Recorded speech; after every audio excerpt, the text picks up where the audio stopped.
कभी आपके साथ ऐसा हुआ है कि आप किसी जगह पे पहली बार गए हो, पहली बार कुछ देख रहे हो, लेकिन अंदर से लगता है कि ये सब पहले भी हो चुका है। इसी स्ट्रेंज फीलिंग को हम कहते हैं डेजा वू।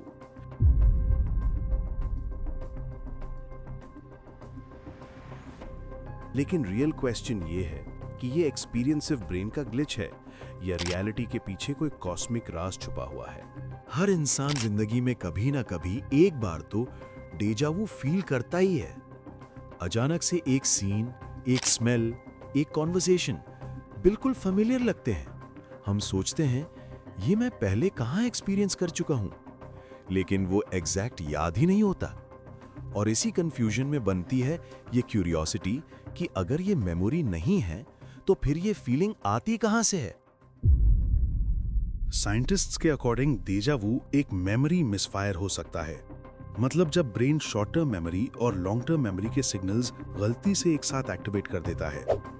यानी जो मोमेंट अभी हो रहा है, ब्रेन गलती से उसे पास्ट मेमोरी के फोल्डर में फाइल कर देता है। इसी वजह से हमें लगता है कि ये पहले हो चुका है। कुछ रिसर्चर्स कहते हैं ये तब होता है जब ब्रेन स्पीड से ज्यादा इंफॉर्मेशन रिसीव करता है और मेमोरी सिस्टम लैग कर जाता है, बिल्कुल कंप्यूटर के ग्लिच जैसा। लेकिन अब ट्विस्ट ये है, कई केसेस में डेजा वू का सीन इतना परफेक्ट होता है कि वो सिर्फ मेमोरी ग्लिच लगता ही नहीं। कई लोग exact conversations, exact objects, exact sequence of events deja vu के ड्यूरिंग फील करते हैं। मतलब जैसे उन्होंने पहले से प्रिडिक्ट कर लिया हो। इंटरेस्टिंग बात यह है, ब्रेन साइंस इसको एक्सप्लेन करने की कोशिश करता है, लेकिन कुछ केसेस एक्सप्लेन नहीं हो पाते। एक थ्योरी के मुताबिक डेजा वू एक ग्लिच नहीं बल्कि एक टाइमलाइन ओवरलैप हो सकता है। मतलब हम एक ही वक्त में मल्टीपल रियलिटीज एक्सपीरियंस कर रहे हैं।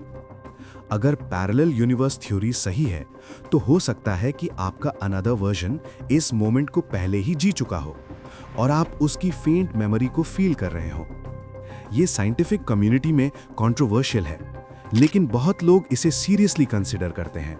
डेजा वू इज एक्चुअली रियलिटी चेक। मतलब यूनिवर्स हमसे कह रहा है कि pay attention, this moment matters. शायद इसलिए डेजा वू मोस्टली लाइफ के इंपॉर्टेंट मोमेंट्स में होता है, जब डिसीजंस, रिलेशनशिप्स या टर्निंग पॉइंट्स हों। तो अब सवाल यह है कि डेजा वू असल में है क्या?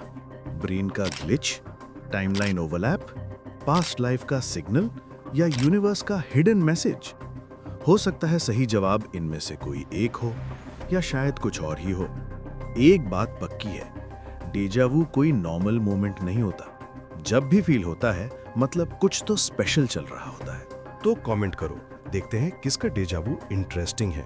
और हाँ, चैनल पर नए हो तो सब्सक्राइब भी कर लो, क्योंकि इस चैनल पर बहुत इंटरेस्टिंग वीडियोस आएंगे। और वीडियो अच्छे लगे तो लाइक भी कर देना। चलो मैं चला दूसरी वीडियो बनाने।